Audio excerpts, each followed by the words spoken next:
According kay Bea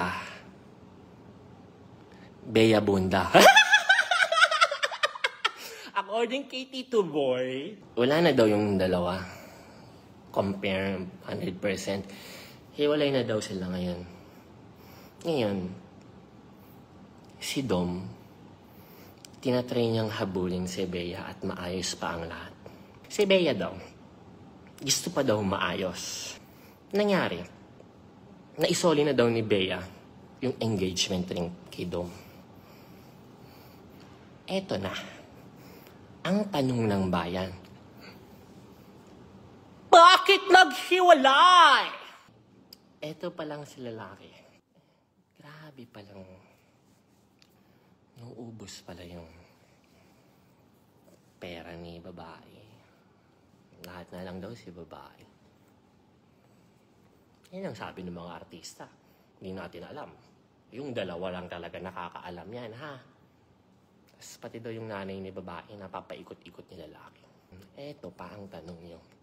Eh, kung tumagal naman pala sila ng ganun yung setup na gumagastos lagi si babae, sa lahat-lahat, mapatravel, travel dito, travel doon. True love talaga. Kung si babae yung may pera, wala namang mali doon. Gender equality tayo dito. Wala naman nakikitang issue doon. Pero ang tanong, bakit ba talaga biglang naghiwalay kung okay naman lahat? Siyan, may third party daw ba? Wala daw eh. At ang chika pa nga sa akin, ito atin-atin na lang ha. Huwag nyo lang sana masabi sa iba. Baka kasi makalabas pa. Sana kung itong chismis na sasabihin ko next, i-keep mo na lang sa sarili mo. Baka may makarinig pang iba dyan, ha? Kung magkaroon daw sakali man, no, na magkaroon ng third party ang relasyong to, hindi daw babae yung magiging third party. Daw, ha? Ang magiging third party daw kung sakali, ni lalaki.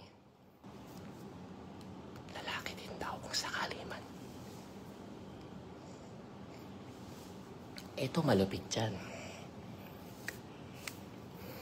Nagpunta na nga sila ng Europe eh. Bakit ka mo? Eh, dun yata nila gusto magpakasal. Supposedly. Well, dami naman pera si babae. Why not? Punta rin Japan, tingin-tingin saan pwede ikasal. Hindi totoo yung ikakasal sa Pilipinas na bigla daw kinancel. Wala pang naayos na kasal. Nag-check pa lang sila ng places. Okay, mga bida-bida.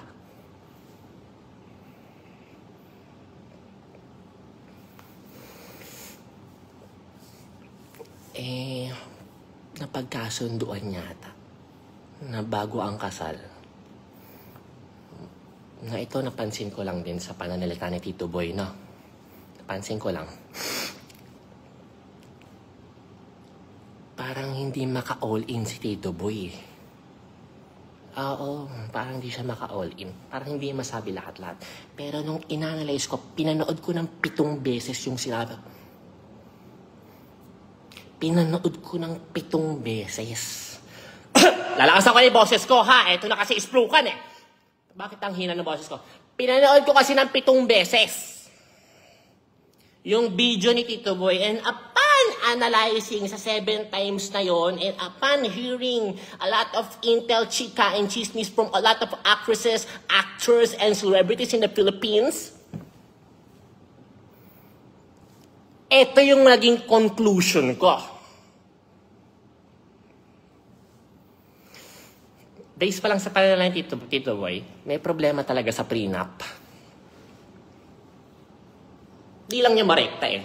Pinoprotektahan niya siyempre si lalaki dahil kaibigan nga niya since nung bata pa nung nagbabadminton pa daw siya. Tagal na daw yung kaibigan. Pero hindi niya madirekta eh.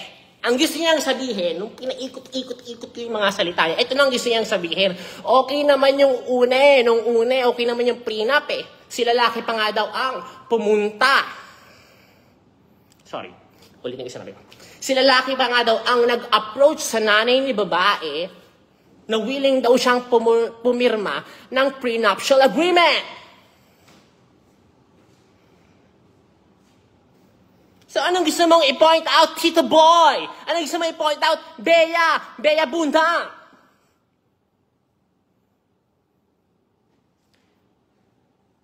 Na biglang nagbago yung ihip ng hangin. Na biglang nung magpipirmahan na ng prenup, ayaw nang pumirma ni lalaki. At bakit? Yan ang hindi ko alam. What if, Mars? What if? Yung pag-approach ni lalaki sa nanay ni babae na willing daw siya noon pa na pumirma ng prenup ay play lang pala. What if, no, bilang isang marites, what if ito pala isang parte ng malaking master plan?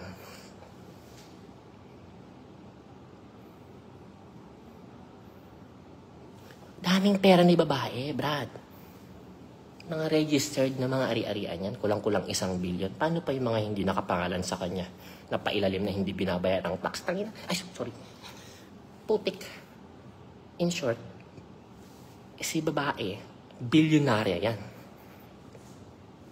Kung ang declared na ari-arian mo is kulang-kulang 1 billion, ano pa yung mga undeclared na iniiwasan mo ng taxation? So, to summarize ang buong pangyayari, okay sana ang lahat. Yung buong relasyon nila, okay sila as boyfriend and girlfriend. Walang issue, walang third party ang isa't isa. Ang naging problema, yung marriage itself.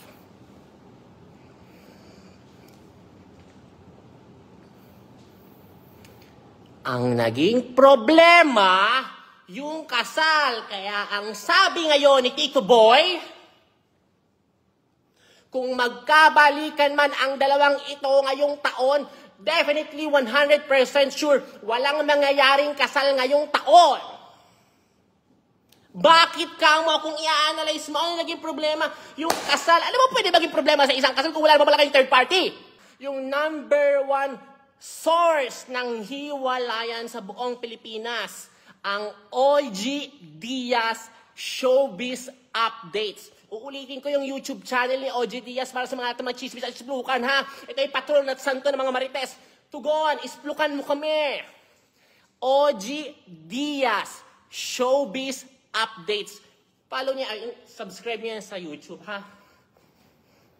So, to go back sa summary natin. Kung walang proposal na nangyari, walang pag-uusapang kasal at wala sanang hiwalayan. Pero what if yung engagement, yung pagluhod ni lalaki? Maybe I'm just reenactment, okay? Yeah, this is just part of the reenactment. I'm still on the right mind. Okay, I don't have mental disorder so far. Okay!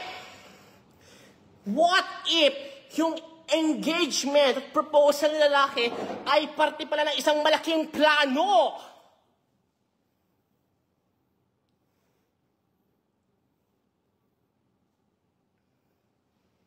Para kunin ang kalahati ng yaman ni babae. Ayan ang hindi natin sure. At silang dalawa lang makakasagot niya na tayong mga marites ay puro speculation lamang.